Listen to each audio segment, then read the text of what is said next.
And welcome back into another episode of Tribal Council Chat. And I am Bruce Heller, and we have an awesome episode for you this week. If you listened last week, it was History of the Auction Part 1. This is not Part 2, that's next week. This week, we are talking about jury questions with a guest that we're both really excited about. And if you're on Twitter very often as a Survivor fan, you've probably seen this person's content. He's got a really popular account that's been growing from what I can tell. And that is my main man, Steven here. Welcome, man. What's up, guys? I'm really excited to be here, and I think it's going to be a fun chat. We have a good topic tonight. Real Thanks quick, so much for coming. before we dive in, if you want to advertise or tell people where to find your content at, feel free. Yeah, so I'm on Twitter at Survivor Quotes X.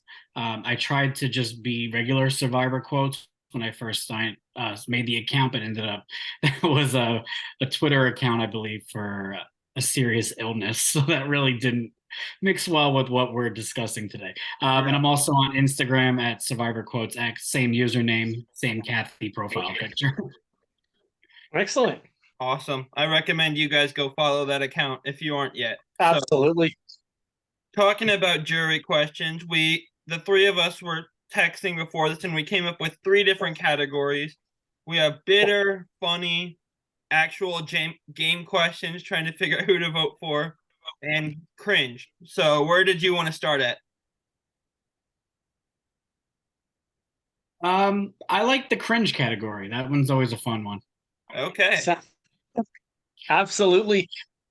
There's So, definitely some fun Steven, ones there. be our guest. Take the lead first. What's your pick as like the cringe jury question / statement you wanted to talk about today? All right, so I'm going to start off with a bit of a controversial take. I know some people think that this is a bitter jury speech. Some think it's more cringy. Others think it's deserved. But I have to go out right away and say, in my opinion, the biggest cringe jury speech has to be Brenda and Caramoan making Dawn take her teeth out. Yeah, that one's. I had that down for something. I think I had a question mark next to it because I didn't know where to put it. Yeah, it's one of those iconic speeches that everyone talks about, but it doesn't really fit into a neat category. Yeah. No, absolutely. It's a great pick for this category. It's one that, based on what happened to Brenda's game during the season, I totally see her perspective, but yeah, I can't put it anywhere other than cringe here. Yeah, I'm Yeah. not someone that has a huge problem with what Brenda did. It's just weird. Like I don't know what to do with it. No, I always understood Brenda's side where she went out of, in her mind, the game to help Dawn and then took her blind side very personal. I totally get that and I respect that. But to humiliate Dawn in that way Yeah. and not even vote for her, it just seemed the cringe is it's almost like a hate action. Yeah. It never sat well with me after all this time. I remember watching it live and I was like, oh, that's bad. And Yeah. it's been over 10 years almost, just about. And I still don't feel good about it. The first thing that came to my mind when you mentioned doing a cringe category is also it definitely has cringe, but it has bits of bitterness to it too, and that's Ozzy and Micro. Yeah. That's just its own category of Ozzy being self-focused. Yeah, absolutely, Bruce. That was one of the ones on my list, so I like that pick. I mean, as I wrote down in my notes before, Ozzy, this is Survivor. It's not Love Island meets the challenge. Yeah. It's also interesting when you find out that the night that aired, he cheated on Amanda after the reunion. So Yep. I know it's filmed later and then aired, but just the fact that her family is watching this and he's doing this cringy speech and then he cheats on her that night. Like Yeah. it's ridiculous. From Cook Island to Micro to South Pacific, he just gets more annoying and more Ozzy self-centeredness each time. Yeah, and I would even continue the cringe category into South Pacific with Ozzy. He is pretty cringy and Oh telling yeah. the final three, Albert, Coach, and Sophie, listen, like, why am I not there? I like, what, are they supposed to just lay down and let him win? Yeah, I don't know. Ozzy's a weird beast. He's not quite as bad in Game Changers, but that's because we don't see him as much. Yeah, it's kind of weird that Ozzy gets the purple edit. I often forget that he has played 4 times. Yeah. The other Yeah, one I had written down for cringe was Heidi from Amazon asking who on the jury deserved to win. Then when they didn't say her, said who else. Yeah, that one's a good one. And I always that think was of great. Mario Lanza has a good write up about it. Yeah, that's true. And to quickly wrap up this category before we move on, the second one I won't go too much into detail because I know Bruce, you talked about Ozzy and that was my main one. But the second cringe that I had written down here, I wasn't sure is it funny, cringy, bitter, what, but it could kind of go anywhere. But is Reed in San Juan del Sur? Oh yeah, I had that written down for bitter too. That was I liked it because I didn't like Missy, but I felt like he was trying to recreate Sue Hawk from season one a little bit and going out of his way to Yeah, do that. Yeah, I really like Reed, and I met him once at a Rob Has a Podcast event, and for some reason I panicked and kissed him on the cheek.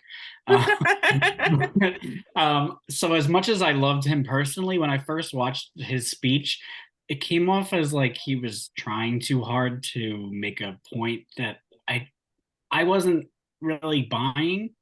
So Yeah. yeah, it could be cringe, it could be bitter, but ultimately I kind of roll my eyes when I watch it. So, Brett, what category move do you on want to to an lead into next? Let's just move up the list I have here and go into legit game questions. I kind of maybe ruled this as game question, game statement. Yeah. I think it's going to be the most controversial thing that I probably say on this podcast because I know there's a certain following that would put this into the bitter category and not the legit game category. But sitting in front of my autographed Michelle Fitzgerald t-shirt, you all know which team I'm on. I'm going for Scott Pollard in Korong. Yeah. And I think his statement, Ty got weaker, Aubrey got weaker, Michelle got stronger. That is what we've seen in the modern game. It makes The sense. It's not always necessarily the player who makes the biggest move on day 16. Look at winners at War. Sandra wasn't, Denise, I mean, wasn't really seen as a win threat by the end. It's whoever really propelled the game into high gear right at the end that we see winning recently. Yeah. Yeah, no, I agree. Um, I think for this category, I'm going to give a throwback to an old speech. And this one, I think I may be biased because she's my favorite player, but I always thought this was an interesting question. And it was in All Stars when Kathy asked Amber, is this relationship with Boston Rob real? Or are you Yeah. just playing this up? And Amber was able to kind of explain, yeah, I didn't want to come into this game and fall in love, but I found out it was my best way to play up this relationship and take it to the end and kind of ride Rob's coattails and make him make the bad decisions, and I'll be the one not Yeah. taking the blame. So I thought that was a good game question. It is. It's a And brilliant It is. strategy too. And yeah, and I've it said worked this out. before, and I'm surprised you don't hear it more often. Amber's winning game and Natalie White's winning game are the same thing, essentially. Yeah, they Align both have closely with the someone. person that's ticking everyone off, and then you're more likable at the end. Yeah, it's a valid strategy, and Yeah. I don't hate it. I think it makes for a little frustrating TV if you're Yeah. not really like, because Natalie is so ignored by the edit that it's infuriating. It's insane. So Yeah. it's a I valid think strategy, like but yeah. I've said that many times that it's just unfortunate in Natalie's case that it's almost as if, and I think Michelle's kind of in the same boat where they knew that the second place finisher was going to come back right away Mhm. Yeah. and gave them such a big edit as a result that people didn't really see the winning game the same. Yeah. Yeah, I would agree. Yeah. Samoa was a bit of a trailer for heroes versus villains in a way. Yeah, because I think that was that was the first time that a back-to-back player was kind of told to us before their first time. We had Rupert play in Pearl Islands and then All Stars, but we weren't told the cast then. But with Heroes vs. Villains, we all knew Russell before even episode 1 that he was on the next season. Yeah. Yeah. That kind of spoiled it. And yeah, it was just like a big advertisement of Russell. One that I had for game questions, and I don't have a specific person because if I remember right, this has been done more than once, is the why should I vote for the person next to you thing. Mhm. And I just kind of like that element of having to be humble and compliment your opponents and just think on the spot for a second because you're probably not expecting to have to make that pitch. Yeah, that's a great pick. That's an interesting question. And yeah, because you could really sink your game there. Yeah.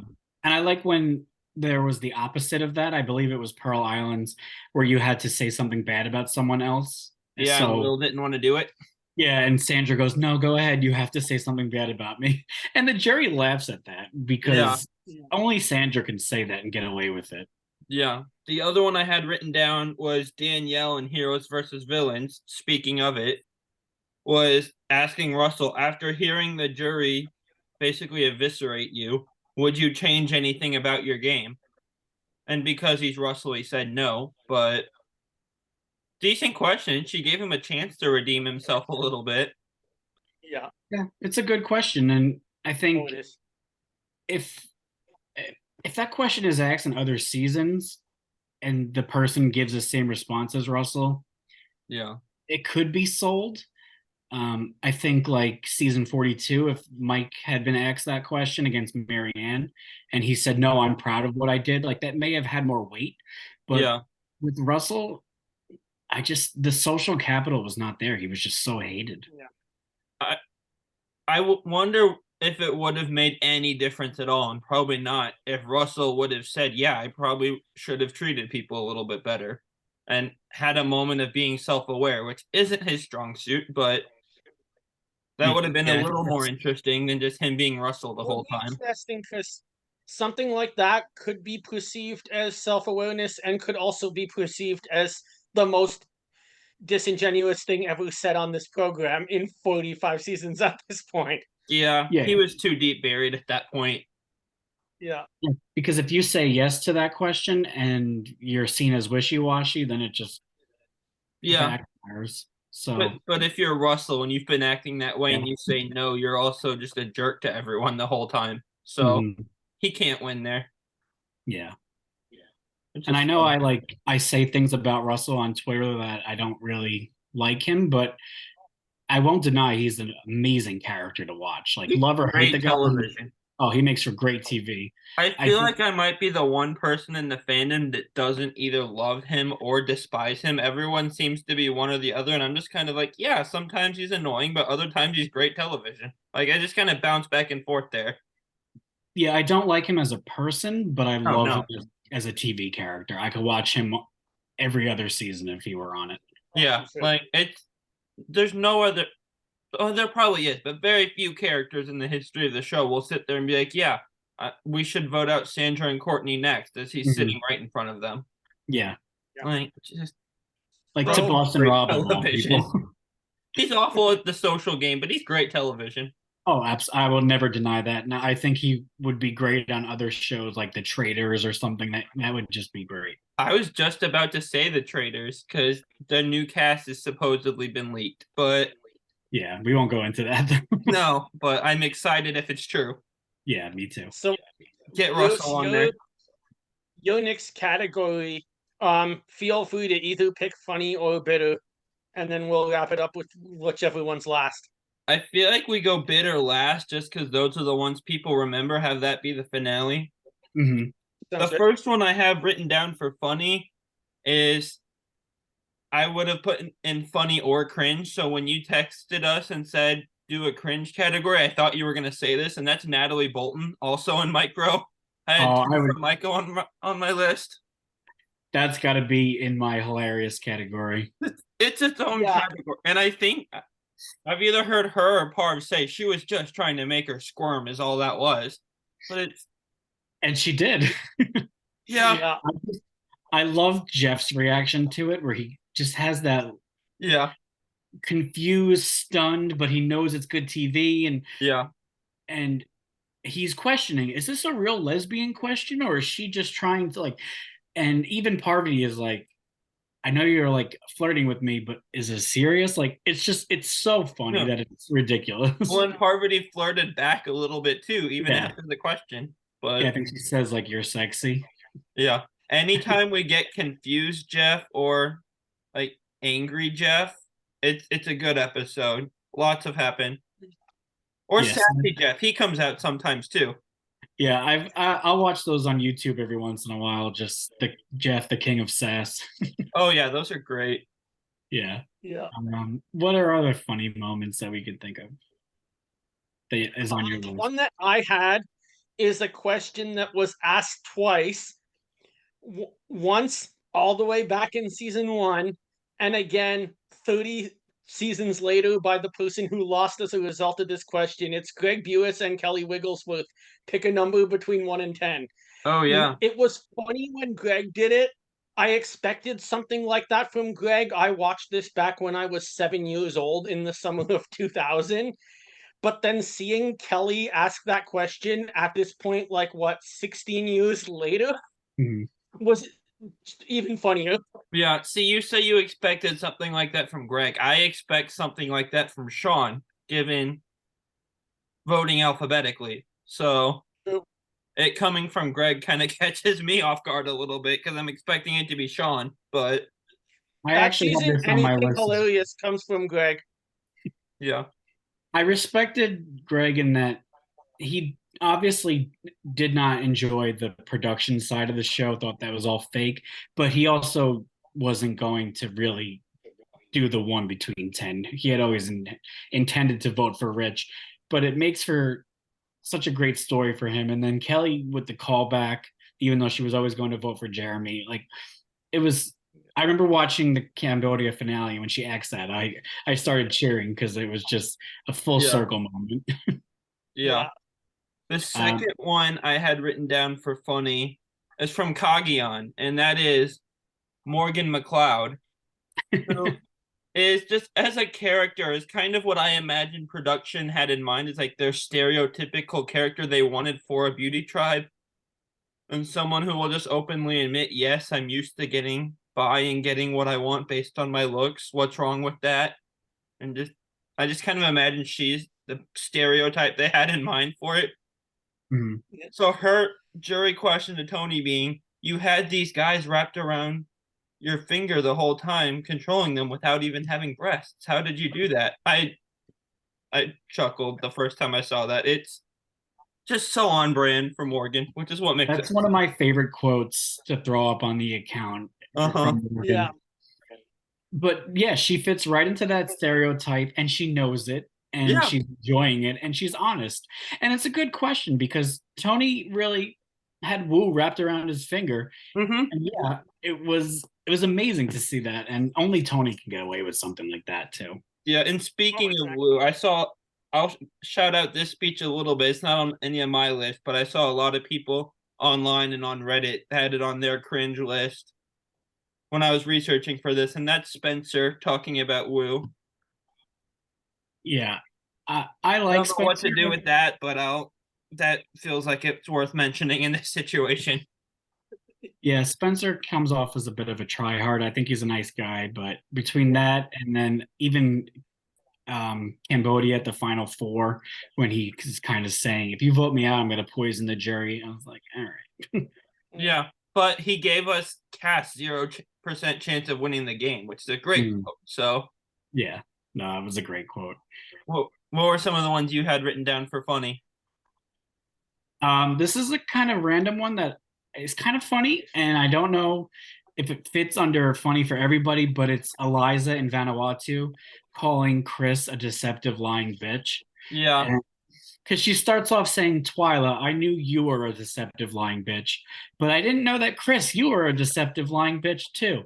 Yeah. And it's kind of amazing because in an era without idols, with which Vanuatu was, Chris Yeah. made it to the final 2 and he does it by just bullshitting the whole way. And like, how does no one catch on? It's After amazing. being outnumbered like 7-1, by the way. Mhm. Yeah, and I- it's just it's an impressive game that Yeah. I think a lot of modern fans overlook. But Yeah. Eliza's question really, it was so accurate that I laughed out loud when she first said that. And I'm gonna throw this out here as a perfect transition because I love that question too. I've met Eliza, she's amazing. Mhm. This was what I had in my bitter category to talk about. So it's a perfect segue into a final. But yeah, excellent pick. It's hilarious. It shows her emotions at the same time. And then I also like that element. That's why I kind of put it in my bitter category as at the start from the question. But Chris answers it so well Mhm. that there's no question that he was probably already getting Eliza's vote. He definitely won it over there. Whereas Twyla would rather throw away $1 million in order to not apologize to another player. yeah. Yeah. One I Yeah. had written down for funny, but because of the response to it, but it works for bitter too, is Jean Robert in China. Just, I believe his exact quote was, "I don't want to vote for any of these three. Can it be anyone besides you?" And then Courtney's response being, "Did you win an immunity like I did?" And then when Todd gives his answer, James chimes in with, "Wow, someone actually shut John Robert up." Which, in History of the Auction Part 1 last week, my stance was James was the star of that auction for his reactions to everything. So, more James reactions this week from me, but Yeah, James is an underrated comedic character, I think. uh-huh. He just does it naturally too. It doesn't even come off as him trying to be funny. Yeah, even if it's a non-funny quote, just the way he says it and his like charisma is he's just funny. I think people are Oh more yeah. cognizant of his attitude in Heroes vs. Villains and kind of write him off after that. But in China and Micronesia, he was freaking hilarious. Yeah. I mean, I think bitter. We all have to agree the number one is Suhawk. Yeah, I was gonna say Oh that one yes. for last because that's the iconic one. One that comes to my mind is almost, there's a couple people that don't fit into this, but almost every juror on All Stars for some reason. Mm-hmm. I would not include Kathy and Sheehan in the bitter category, but pretty much every other All Star juror was bitter at one or both of them. Yeah, that's one of those rare seasons where everyone just hated everybody.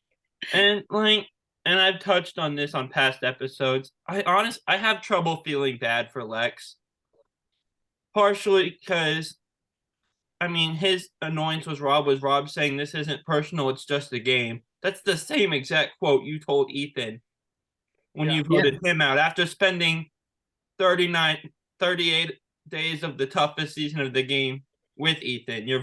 Have no problem voting him out, but when Rob does it to you, it's such an ordeal. yeah, he tells And Ethan same to his face, "This is business." Yeah, so and I same don't as feel when bad you for make an Lex and All Stars. accusation. Same as when you make an accusation that Kelly voted for you and you couldn't take one vote in a game about voting people out. Mhm. Meanwhile, it was T-Bird anyway. Mm-hmm. Yeah. Now, Again, Lex is great TV. He gets on my nerves a little bit. well, it's interesting because I think Lex is probably one of the nicest humans outside of Survivor, but Yeah. and that's Yeah, just based on things I've heard and Facebook and things like that. But I think in Survivor, the paranoia just gets to him at his like deepest level, and yeah. it's not pretty. Well, yeah, I will back up that he seems really nice.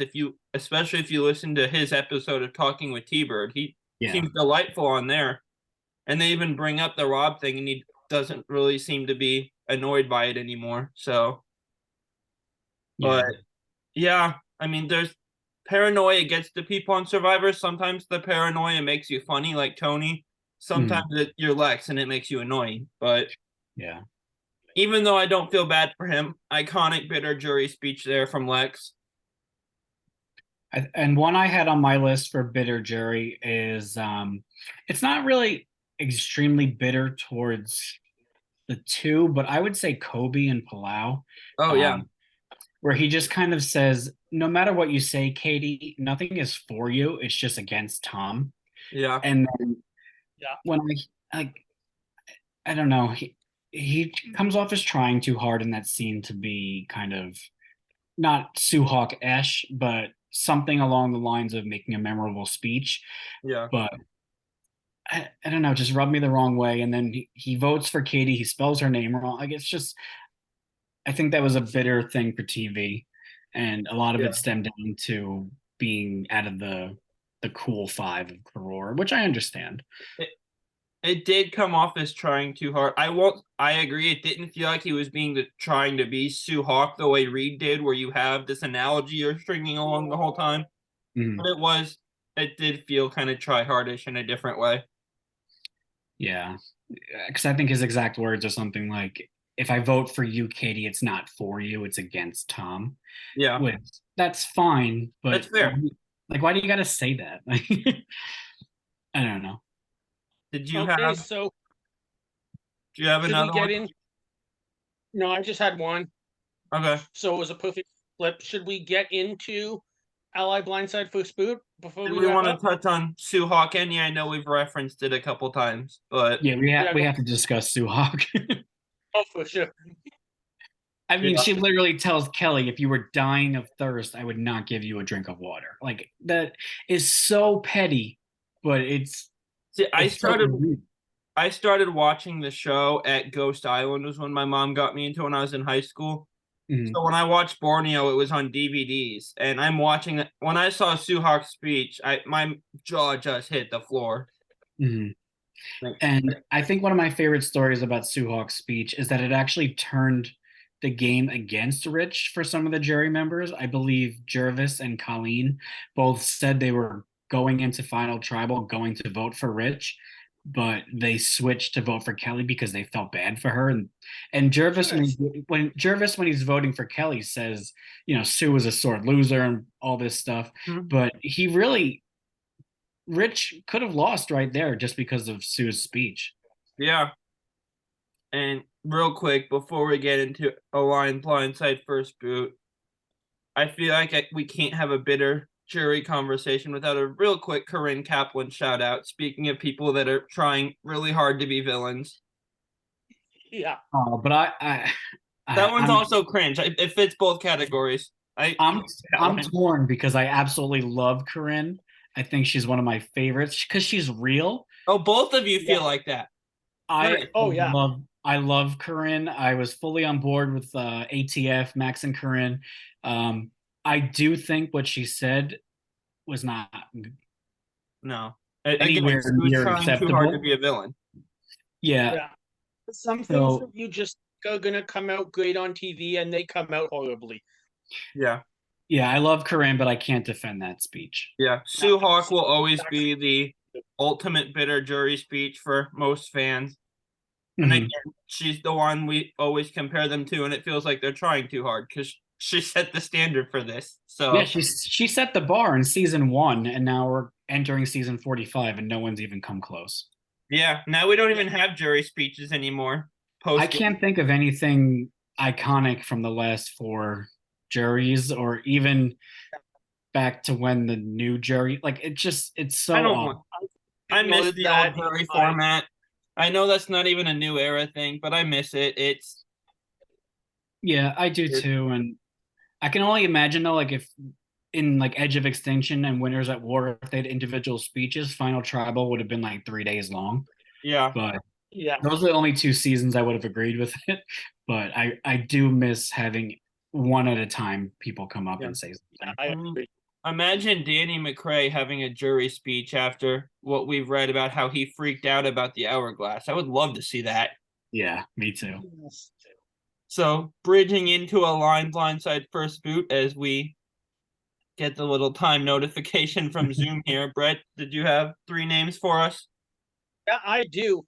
So outside of Survivor, I'm pretty involved in politics, something you guys probably don't know about me. And as a result of that, as a result of working for some elected officials up here, I always love a good campaign speech.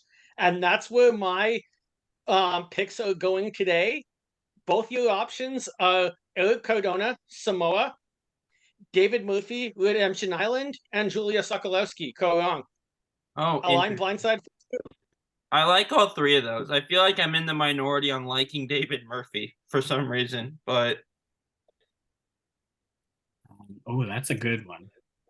any of the three of those, if I'm friends with them in the game, it'll be good for me on the jury. It's just a matter of who I can get the farthest with. So I'll align with Julia because if I remember right, she placed the best of those three. And then the other two are interchangeable because I don't remember how they placed, but they're very similar. Yeah, I'm gonna align with Julia. I think she has a personality that's well rounded and would be fun to be around. I'm blindsiding Eric. I think he's a little sneaky, Yeah. and David's the first boot. I like David. When I do a Redemption Island rewatch, I cheer for him a little bit, but Yeah. he's got to go. Top Really three sweet, but cringe on the reunion note of moments, cringe David Survivor Murphy right there. moments, Yeah, David Murphy proposing to Carolina. I can't rewatch. As she's saying, shut it down while he's still talking. Yeah, it's bad. It's bad, but it's I'm also gonna ally with Julia. I think Steven, I'm gonna take this exact same three as you. Ally with Julia, blindside Eric, and first boot David. Do nice. either of you feel free to go next? I'll go next and Steven can go third. The three names I have are the three names I had written down in my funny section, which are Natalie Bolton, Morgan McLeod, and Jean Robert Ballon, I think is his last name. Maybe I'm pronouncing it wrong. Brett, you go first. Okay, I am with that going to ally with Morgan. I'm going to blindside Jean Robert, and I'm going to first boot Natalie. I think Natalie is just too good at the game and would probably find a way to win. So floss your teeth with Morgan, your jugular. Morgan, we get the sense that the jury, as she was playing, maybe it was just the season, but didn't really do as much despite being great on TV. Jean Robert is a complete wild card. Who knows what he would do at a final tribal council, and not sure I want to take him there. Yeah. Yeah, I guess I'm gonna agree with you a little bit. I'm gonna with Natalie Bolton, too sneaky. I can't trust her. She's my blind side though. I want to align with Morgan because I feel like it would just be fun and she would be loyal. And then, yeah, towards the end, I think she might be a good person to take to the jury, to be against with the jury at the final two or three. So I'm gonna first boot Jean Robert and align with Morgan. I'm going to first boot Jean Robert just because I don't want to deal with him for 39 days. Mhm. I feel like he'd get on my nerves after a little while. Like, China's my favorite season, and I just don't feel like I could deal with him for that long, as highly as he seems to think of himself. Yeah. Natalie's really sneaky, and I mean, I mentioned the quote. She said she wants to floss her teeth with people's jugulars, which I'm sure you've posted on your account a few times. Yeah. Several times. Yeah. That's a great quote. I'll blindside her, which leaves me going to the end with Morgan. Which, like Brett said, people seem to think she was lazy and didn't do much. So that helps me. All right. I got three names and I'm going to throw out some big players. So I want to see how this is going to go. Excellent. I'm going to say Courtney Yates, Jeremy Collins, and Richard Hatch. Okay. That's interesting. Excellent. I'll Because they go. all got pros and cons there, I think, for all the categories. So normally if there's one winner amongst non-winners, I just first boot the winner because that's easy. But there's two winners. So I'll align with Courtney because, I mean, her sass and sarcasm is great. And, I mean, she's proven she can help people get to the end and get to the end herself. I guess I'll first boot Rich and keep Jeremy around longer just because I feel like I'd get along better with Jeremy. And I want to spend time with him. I love Jeremy. He's one of my top 10 favorite winners. So I'm gonna do the opposite. I'm gonna first boot Jeremy because I think he's just too likable Yeah. and probably the easiest to win in this game. I'm going to blindside Courtney. Seeing Courtney on a jury would be amazing. Yeah. And also, um, I think that she could possibly win going into China. That's the one tribal that I really went in going, anybody can win here. Mhm. And then I'm going to ally with Rich because, as much as he's a winner, who wants to see Rich win again? I want to see him bite a shark again, honestly. That's a Yeah, great that quote scene from in All All Star. Stars is hilarious. The shark bit me. I bit it back. It makes perfect sense. Mhm. I I do agree with you though. That is one of the stupidest things you can do. I do agree with you though. As a huge Amanda Kimmel fan and a China fan, I do feel like anyone could have won going into that final three, and that's what hurts because Amanda just fell apart so much. I wish she would have won one of those 2 seasons. Yeah. But great Yeah. season. China's that outlier that has all three that have like equal weight going in from a TV perspective. Yeah. Heroes versus Villains 2 kind of has that all three Mhm. of them have a fan base that thinks they should have won. Yeah. Oh. Yeah, with my three, I would kick out Jeremy, biggest threat. I'd blindside Hatch just for the fun of it again, like he went out in All Stars. Yeah. And I'm aligning with Courtney. She would be trustworthy. Yeah. Yeah. Both Hatch and Courtney are both just content machines for you running a quotes account. Yeah, Especially I All Stars Hatch. I could literally just do Sandra and Courtney quotes my whole life. I just love it. Yeah, and you never run out of content. Yeah, I think I did a Sandra quote marathon, and it lasted like 4 or 5 days once. That's amazing. And they were all like grade A gold quotes. I loved them. Well, Nice. this has been an awesome episode. Do either of the two It you has. have Thank you anything so you want much to for say coming, before we Steven. get out of here? No, thank you so much for inviting me, and it was a lot of fun to go down the memory road of jury speeches, and I really wish they would bring them back. Oh yeah, we'll have to have you on again sometime. Yeah, Go let me follow know. him at Survivor Quotes X on Twitter. It's one of my favorite Twitter follows. Thanks, guys. Yeah. So But bye guys. Grab your torches, head back to camp.